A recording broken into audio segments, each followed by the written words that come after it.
Olá pessoal, tudo bem com vocês? Dando continuidade então aqui à matéria de microbiologia, hoje nós vamos começar falando sobre as cardíase, tá?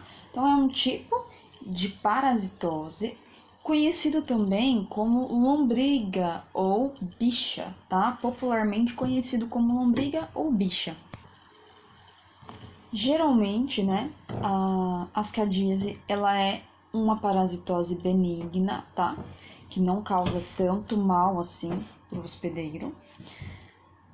O verme que causa ascardíase é um verme nemátode chamado Ascaris lumbricoides, tá?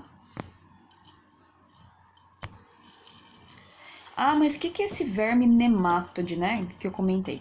Normalmente são vermes que são fusiformes, tá? Ou seja, eles não têm segmentos, tá? Eles possuem sistema reprodutor completo, sistema digestório completo e a sua reprodução é sexuada. A fêmea, pessoal, normalmente ela é bem maior do que o macho, tá? Ela mede aproximadamente 40 centímetros. Lembra bastante uma minhoca, para quem não sabe como é, né? Nunca ouviu falar. Lembra bastante o formato de uma minhoca, só que a coloração dela é transparente, né?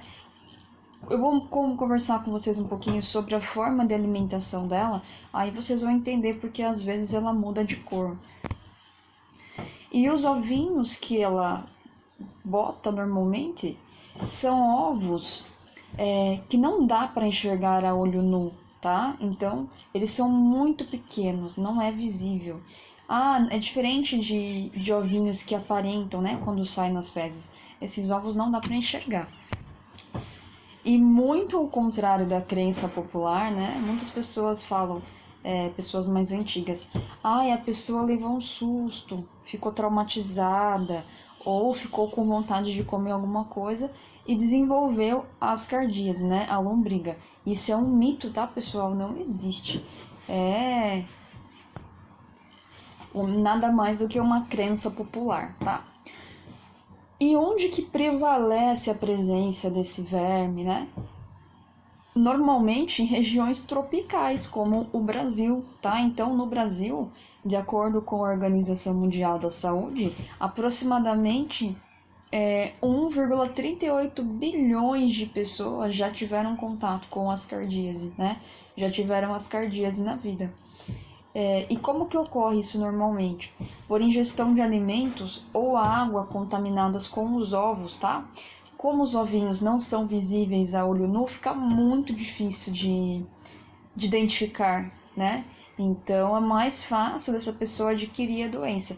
Por isso que é importante sempre estar fervendo a água, lavando, higienizando, desinfetando bem os alimentos.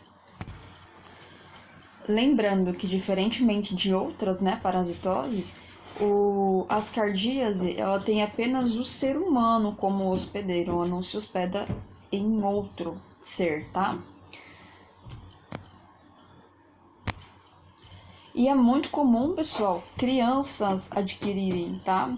Bebês, quando estão na fase de engatinhar, estão na fase de andar, aquela fase que desperta a curiosidade, que eles começam a mexer no chão, colocar coisas na boca, tá? Então é muito comum criança adquirir, tá? Às vezes os pais ficam um pouco assustados com a quantidade, né, de verme que acaba saindo pelo cocô. Lembra muito uma minhoca daquele aspecto, lembra muito um espaguete, pessoal, tá? É fininho, mas é comprido, então acaba assustando bastante. E como que ocorre o ciclo de vida desse verme, tá? O ser humano infectado defeca no solo, tá? As fezes que contêm os ovinhos vão virar larvas, vão se desenvolver no solo. E eles gostam de um solo úmido, quente, bem típico da região brasileira, tá? Praias normalmente acontece isso, né? Na areia, então quando a criança acaba brincando na areia, colocando a mão na boca, tá? Comendo areia, ou um adulto mesmo, né? Obviamente que o adulto não vai ficar comendo areia, mas de repente colocou a mão no chão, foi comer alguma coisa depois, tá? Lembrando, tá, pessoal, que a larvinha, ela permanece dentro do ovo. Aí o ovo será ingerido pelo ser humano e ela vai começar a se desenvolver dentro do intestino, tá? Então, a partir do momento que o ser humano se infecta, principalmente com verduras mal lavadas, ingestão de água contaminada, tá? Alimentos contaminados, que estejam com o ovinho presente, ele vai se infectar. O ovo vai ficar, pessoal, normalmente no intestino delgado, que é onde ocorre maior absorção de nutrientes. E dessa forma, o que vai acontecer? As larvinhas são liberadas no intestino delgado, elas vão penetrar pelo intestino delgado, vão entrar na corrente sanguínea, vão migrar para coração, para pulmão. Vocês vão, às vezes, identificar pacientes, né, relatos de pacientes que saem larva pelo nariz, pela boca, tá? Então, se ela estiver presente no sistema respiratório, no trato respiratório, quando essa pessoa espirrar, vai sair, vai começar a voltar pelo nariz, tá? Quando essa pessoa tossir, vai sair larva pela boca, é bem impactante, tá? Normalmente elas infectam, né? A partir do momento que entrou na corrente sanguínea, ela infecta o fígado. Em menos de uma semana ela vai se desenvolvendo, vai crescendo. E aí começa a passar para o pulmão e para o coração, tá? Nos pulmões, normalmente, essas larvas elas envolvem os alvéolos, tá? Como lá é um ambiente rico em oxigênio, fica muito mais fácil para elas se desenvolverem. Como esse órgão ele é bem irrigado, tem uma oxigenação, nutriente em abundância, para elas é o local perfeito. E normalmente quando elas começam a crescer, pessoal, tá? Demasiadamente, crescer muito, não vai suportar ficar no alvéolo. O que vai acontecer? Elas vão subir para o trato respiratório, como eu estava comentando com vocês, né? Vai para os brônquios, bronquíolos, né? E aí vai subir pela traqueia e normalmente ela vai para a faringe. E o que vai acontecer quando ela chega na faringe? Tem duas situações, ou elas são expectoradas, como eu comentei com vocês, sai pela boca, sai pelo nariz, tá? Ou elas são deglutidas. Então, quando elas já estão nesse certo tamanho, né? E passa por esse processo de deglutição, aí ela vai cair novamente no estômago, tá? Caindo no estômago, ela vai passar por um processo de digestão, vai lá para o intestino delgado novamente, e lá ela começa a crescer e se desenvolver e procriar. E essa forma de vida adulta, normalmente, prevalece por um período de 2 anos, tá? E lá no intestino delgado, o que vai acontecer? O crescimento, o desenvolvimento, a procriação e a liberação dos ovos pelas fezes, que aí dá continuidade ao ciclo, né? De contaminação de um ser humano para outro ser humano. Então, só para resumir, para vocês entenderem, do ser humano, que vai fazer a evacuação no solo, né? Que as fezes do ser humano entrem em contato com o solo, entrem em contato com verduras, com frutas, né? Normalmente verdura, né? Que cresce no solo. E aí, quando são ingeridas por outro ser humano, já com esses ovinhos na verdura, começa o ciclo novamente. O que vai acontecer? Vai para o intestino delgado, vai penetrar na corrente sanguínea, vai para o fígado, do fígado vai para os alvéolos e para o coração, tá? E depois que elas atingirem um certo tamanho, elas retornam, né, por meio da digestão, novamente no intestino, e lá elas começam a crescer e se desenvolver e serem liberadas novamente para continuar o ciclo de contágio. E como que é os sinais e sintomas, né? A sintomatologia, normalmente a grande maioria das pessoas não tem nenhum sinal, nenhum sintoma, tá? O que vai ter de situação diferente? Liberação de larvas por meio das fezes, tá? Que normalmente não causam nenhum sintomas. E o período de incubação, até o momento da ingestão dos ovos, até o momento que esses ovos vão para o intestino, passam por outros órgãos e depois vai para o intestino delgado de novo para começar, né, o crescimento e desenvolvimento, pode demorar aproximadamente 2 meses esse período, pessoal. Então, por isso que a pessoa normalmente não percebe, vai perceber quando a larva está na fase adulta, tá? E é eliminada pelo intestino. Ou se porventura durante esse ciclo, né, em que a larva passa por vários órgãos, quando ela chega nos pulmões, podem causar alguns sinais e sintomas. Infecção pulmonar, pode causar hemoptise, que é a tosse com presença de sangue, tá? Pode causar febre, dispneia, tosse. E é importante lembrar que elas não causam nenhum problema específico durante essa migração, então fica muito imperceptível. E após os vermes, né, chegarem no intestino, o que acontece? Como que eles se alimentam? Inicialmente, eles vão se alimentando do próprio bolo fecal, tá? Das próprias fezes. Então, eles não são muito danosos nesse período, tá? Que eles já estão na fase adulta. Então, na grande maioria das vezes, eles não são invasivos, tá? O que pode ter de sintomatologia nesse período é dor abdominal, náusea pode acontecer, diarreia. Principalmente se a carga do parasita, né, ou seja, se a quantidade de larvas é muito grande. Em outra situação, pessoal, se o paciente, tá, se a pessoa sofrer de subdesnutrição, por exemplo, o que vai acontecer? As larvas começam a se alimentar da própria parede do intestino. Então, eles começam a causar hemorragias devido a essa alimentação da parede do intestino, tá? Começa a dar hemorragia intestinal. E aí sim pode causar complicações e até a morte desse paciente. As complicações graves das cardíases são bem raras, tá? O que acontece normalmente? Ocorre maior incidência de complicação em crianças, porque, como eu comentei com vocês, nesse período da infância, tem mais contato com o chão, né? Põe a mão na boca, come terra. Então, essa fase de contágio é muito comum para crianças. E o que pode acontecer de complicação, por exemplo, na criança, essa quantidade de larva aumentar. E como a anatomia da criança é diferente, né? O tamanho do intestino, dos órgãos, como essa quantidade de larva aumenta, ela pode formar um bolo intestinal e causar uma obstrução intestinal, tá? Essas larvas ficarem muito juntas, formarem um enovelado, podem obstruir o intestino. Então, vão precisar ser removidos, às vezes cirurgicamente tem que fazer essa remoção, dependendo do local que estiver no intestino, tá? Vai causar dor, desconforto, ou não, obstrução intestinal, daí não vai conseguir evacuar, a criança vai ficar dias sem evacuar, tá?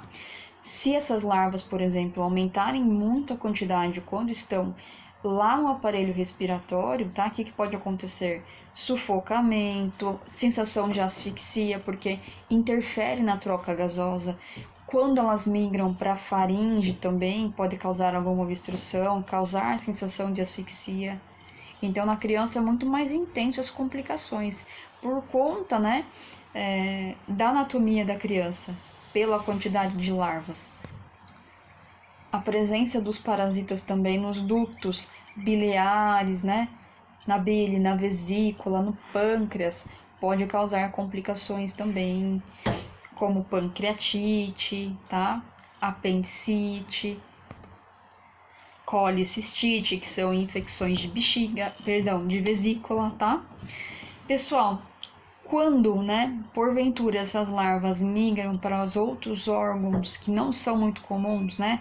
Então, normalmente elas vão para o intestino, vão para os pulmões, tá? Então, quando elas, porventura, migram para alguns órgãos que não fazem parte desses trajetos comuns, elas podem causar hemorragia interna, porque não tem da onde vir o alimento, né? Em outros órgãos não tem bolo fecal. Então, elas começam a se alimentar do próprio órgão. E isso vai decorrer do quê? De hemorragia, de sérias complicações para esse paciente, tá? Podendo levar à morte.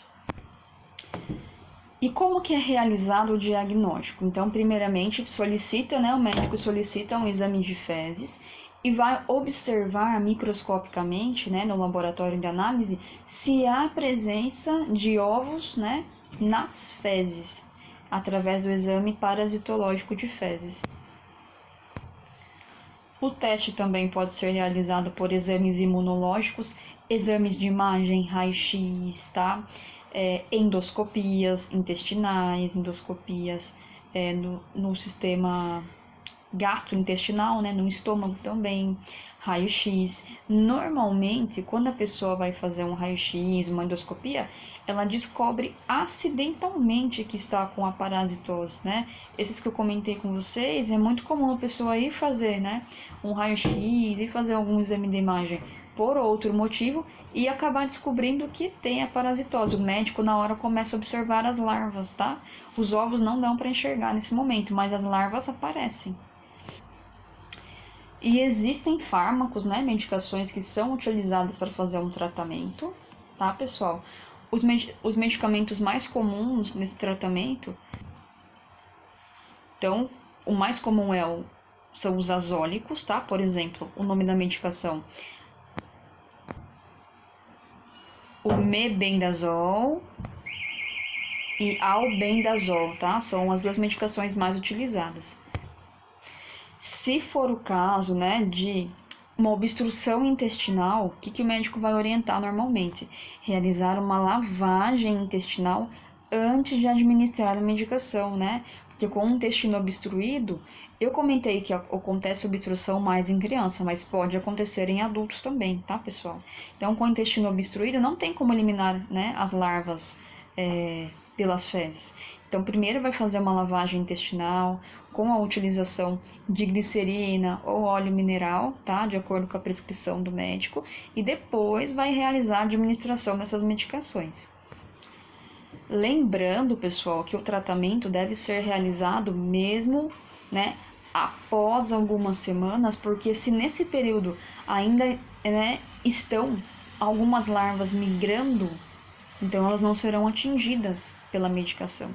Então, faz o tratamento hoje e depois de uma semana ou 2 semanas, de acordo com a indicação do médico, faz novamente, repete o tratamento para poder garantir que eliminou todas as larvas, tá? Normalmente as medicações são por via oral ou diretamente no intestino também, tá?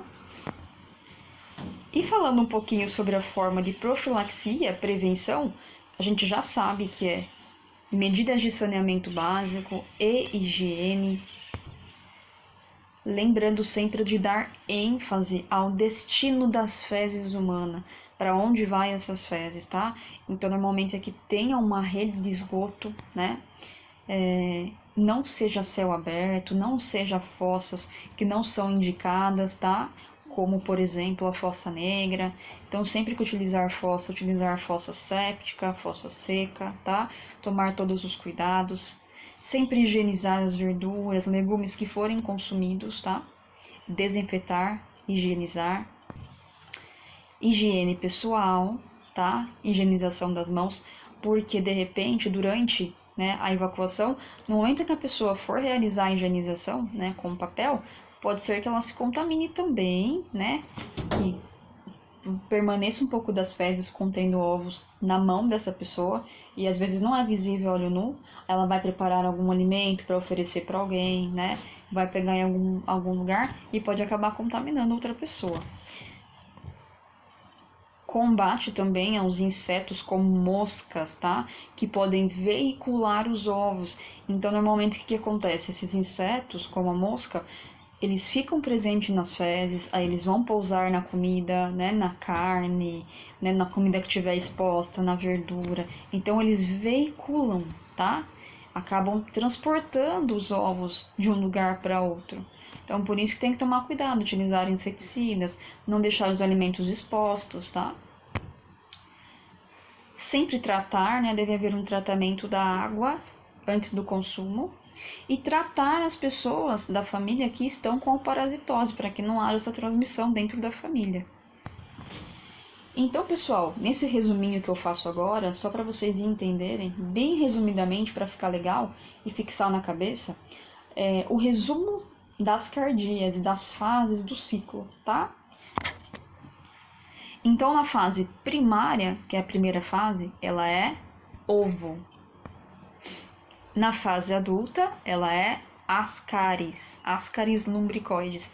O hospedeiro, o único hospedeiro das cáries lumbricoides é o ser humano, o homem, tá? E a transmissão sempre ocorre de maneira oral fecal. Tranquilo, pessoal? Qualquer dúvida estarei à disposição, tá? Entre em contato comigo.